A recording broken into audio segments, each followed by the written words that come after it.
Bonjour, dans cette vidéo, nous allons apprendre à faire un enlèvement de matière et ce qui est utile et déroutant pour les gens qui utilisent pour la première fois un modeleur volumique, créer un plan auxiliaire qui n'existe pas pour pouvoir faire ce qu'on désire. Donc plutôt que de tout faire en live, j'ai enregistré des choses pour que la vidéo soit plus courte. Donc la première chose que j'ai réalisée, c'est sur le plan de phare, alors lequel, j'ai marqué dessus, le front, j'ai dessiné un rond, on peut aller voir dedans, edit, un rond de 50, et derrière, je pratique une extrusion, on peut aller voir la longueur, une extrusion de 100 mm pour faire un cylindre. Je rappelle, la touche F permet le cadrage. Et là, je voudrais faire une rainure de clavette à une certaine distance de l'axe. Mais je n'ai a priori que le plan ici, les plans médians, hein, et je n'ai pas le plan pour construire l'esquisse me permettant de faire la rainure de clavette. Donc l'idée c'est de ici, avec cette touche là, enfin cette icône plutôt, de créer un plan auxiliaire. Donc quand on appuie dessus, on a accès ici à la fabrication du plan. Voilà.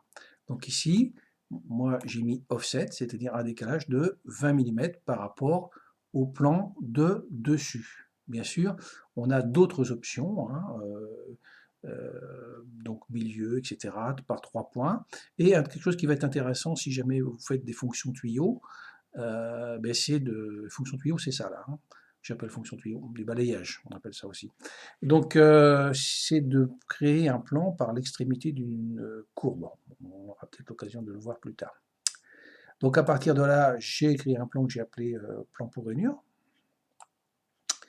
Dedans, j'ai pu dessiner ici, je vais le mettre en normal, un rectangle sur lequel j'ai enlevé ici le petit segment et puis j'ai fait un raccordement avec cette fonction ici. Et j'ai mis ma largeur à 8. Et ici, je n'ai pas mis de cote. Donc ici, si j'en mets une, 30 mm, voilà, on voit que ça repasse en noir, c'est plus défini. À la rigueur, ici, je n'ai pas, puisque c'est pour faire une extrusion, je m'en fiche un peu du dépassement. C'est pas très propre comme construction, mais c'est pour faire quelque chose de rapide.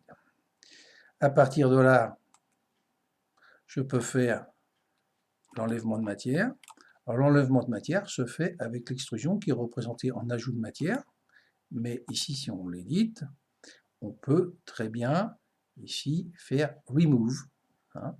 Et ici, on a aussi plusieurs façons de le faire. On aurait pu le mettre en blind, c'est-à-dire définir la longueur ou la hauteur, dans notre cas, d'enlèvement de matière, mais on peut aussi lui dire jusqu'à la face et désigner la face. Donc c'est ce que j'ai choisi, puisque c'est un petit peu mon intention de conception, c'est d'enlever la matière jusqu'à cette surface-là, donc up to face, et la face, c'est cette face-là, d'accord.